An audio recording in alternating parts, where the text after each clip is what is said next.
আমাদের কতদিন পুরো পরীক্ষাটা আমরা টানবো সেটা কিছুটা রয়েছে। এসএসসি পরীক্ষা আমরা খুব ভালো মতো কন্ডাক্ট করতে পেরেছি এবং সেই ধারাবাহিকতায় আমরা এইচএসসি পরীক্ষা আজকে থেকে আমাদের শুরু হলো। আমরা মনে করি যেভাবে সম্পন্ন করেছি আগের পরীক্ষাটা এবারও সেভাবে হবে। চ্যালেঞ্জ অনেক এবং অতীতের যে আমাদের যে সমস্ত অভিজ্ঞতা ছিল, প্রশ্নপত্র ফাঁস থেকে শুরু করে অন্যান্য সমস্যাদি ছিল, সেগুলো থেকে আমরা শিক্ষা লাভ করে যেভাবে এসএসসিটা করেছি এইচএসসিটাও আমরা সেভাবে অর্গানাইজ করতে চেষ্টা করছি। এবং সেখানে বোর্ডগুলো তো রয়েছেই, এর বাইরে civil administration, law enforcement agencies, বিভিন্ন প্রতিষ্ঠান এবং নিয়মিত আমাদের বৈঠক হয়েছে প্রিপারেটরি ফেজে। এবং সেই প্রেক্ষিতেই আজকে হচ্ছে একটা উল্লেখযোগ্য দিন যেখানে পরীক্ষাটা শুরু হচ্ছে। আমরা আশা করি যে আমরা এটা সম্পন্ন করতে পারব। এখানে মোট 12,51,000 পরীক্ষার্থী পরীক্ষা দিচ্ছেন এবং 2,800 সেন্টারে এই পরীক্ষাটা হচ্ছে এবং এই পরীক্ষার্থীরা মূলত 9,300 প্রতিষ্ঠান থেকে তারা পার্টিসিপেট করছেন এই ইসের ক্ষেত্রে। একটা উল্লেখযোগ্য বিষয় সেটা হচ্ছে যে মোট যে পরীক্ষার্থীর 50.6% হচ্ছেন নারী এবং 49.4% হচ্ছেন পুরুষ, মানে ছেলে। সো এই আমরা আশা করি, বারবার করে বলছি,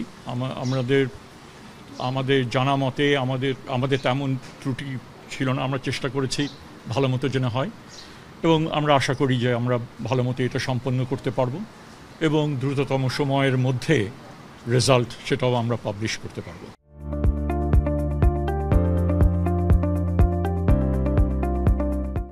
সমস্যা যেটা হচ্ছে যে যেহেতু ব্যবস্থাগুলো অতীতের থেকে ইমপ্রুভ করেছে, তারপরেও সমস্যা থাকছে, কিন্তু সব কিছু নিরসন করা হঠাৎ করে সেটা সম্ভব হবে না। এখানে যারা আসছেন গাড়ি শহরের মধ্যে দিয়ে, আমাদের শিক্ষা প্রতিষ্ঠানগুলো এমন জায়গায় যে মেইন রাস্তার উপরে অনেকগুলো, সেখানে কিছু সমস্যা তো থাকেই। কাজেই পরীক্ষার্থীরা এবং তাদের পরিবারগুলো যদি আরও আগের থেকে এসে যদি তারা মানে ছাত্রদের এখানে ঢোকানোর ব্যবস্থা করেন, তাদের যারা পরীক্ষার্থী, তাহলে একটা সেটা উপায় হতে পারে। আর এটাই মানে এখানে এগুলো নিয়েই আমাদের কাজ করতে হবে যতটুকু হয়েছে। তবে আমি যেটা বলবো, আমি যখন এসছি সেক্রেটারিয়েট থেকে, আমার খুব একটা যে অসুবিধা হয়েছে তা না। আমি শুরু হয়েছে একটু দেরিতেই, কারণ আগে আসলে পরীক্ষা শুরু করার কন্ডাক্ট করার ক্ষেত্রে অসুবিধার সৃষ্টি হয়, আমি সেটা চাইনি, সেজন্য একটু পরেই আমি এখানে এসেছি। কারণ আমাদের কতদিন পুরো পরীক্ষাটা আমরা টানবো সেটা কিছুটা রয়েছে। এখানে বর্ষার সময় এবং সেটাও ঘনিয়ে আসছে, অনেকগুলো এখানে বিবেচনা এখানে থাকে। তো সেই পরিপ্রেক্ষিতেই দিনগুলো নির্ধারণ করা হয়েছে। বাট আমি সবসময়ই বলবো যে ইমপ্রুভমেন্টের স্কোপ থাকে এবং এবারের যে অভিজ্ঞতা থেকে অবশ্যই পরবর্তীকালে যে পয়েন্টগুলো আপনারা তুললেন সেগুলো ডেফিনেটলি বিবেচনার মধ্যে সেটা রাখা হবে। আমরা পরীক্ষাগুলো আগেই বিভিন্ন কারণে পরীক্ষা পুরোটাই পিছিয়ে গেছে, তো ন্যূনতম তো একটা সময় আমাদের লাগবে। কাজে এটা যে খুব যে একটা কাঙ্ক্ষিত সময়সীমা ছিল তা না, এর মধ্যে আমাদের অপারেট করতে হবে। কিছু কন্টিনজেন্সি অ্যারেঞ্জমেন্ট আছে, ডিটেইলস এই মুহূর্তে আমার সেরকমভাবে আমি সেটা বলতে পারবো না, সেটা আমাদের মন্ত্রণালয় ডেফিনেটলি এটা রয়েছে। আমি এইটুকু বলতে পারবো যে ডেঙ্গুর মানে করোনার ব্যাপারে যা আমাদের রিস্ক যতখানি অ্যাভয়েড করা যায় এবং তার জন্য যে বিধিমালা, সেগুলো সব স্কুলগুলোকে অনেক আগেই সেগুলো তাদেরকে জানানো হয়েছে, সেন্টারগুলোকে, এবং সেই হিসেবে প্রতিটি ছাত্রছাত্রীর মুখে মাস্ক রয়েছে, হ্যান্ড স্যানিটাইজার এবং ওগুলোর সমস্ত ব্যবস্থা রয়েছে। মোটামুটিভাবে আমাদের যেভাবে সিটের যে অ্যারেঞ্জমেন্ট সেগুলিও চেষ্টা করা হয়েছে সেই নীতি অনুসারে। তো সেদিক থেকে আমরা খুব একটা বেশি মনে করি না, আমরা যতটুকু সম্ভব সবই করা হয়েছে। একই সাথে আপনার যে ডেঙ্গুর ব্যাপারেও স্কুলগুলোকে সব নির্দিষ্ট করা হয়েছিল যে এখানে পানি যেখানে থাকতে পারে বা জঙ্গল, সেগুলো সাফ করা। আমার ধারণা বহুলাংশেই সেগুলো তারা করেছে। শুনেন, থ্রেট তো সবসময়ই থাকে, দুষ্টচক্র তো সবসময়ই তারা চেষ্টা করবে এগুলো করতে, কিন্তু যেভাবে আমরা এসএসসিটা সামলেছি আশা করি এগুলো আমরা সামলাতে পারবো।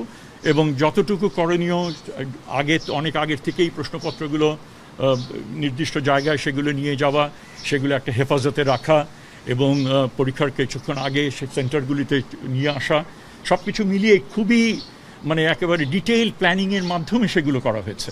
তো আমার ধারণা এগুলো আমরা সফল হব সম্পূর্ণভাবে ঠিক করার জন্য।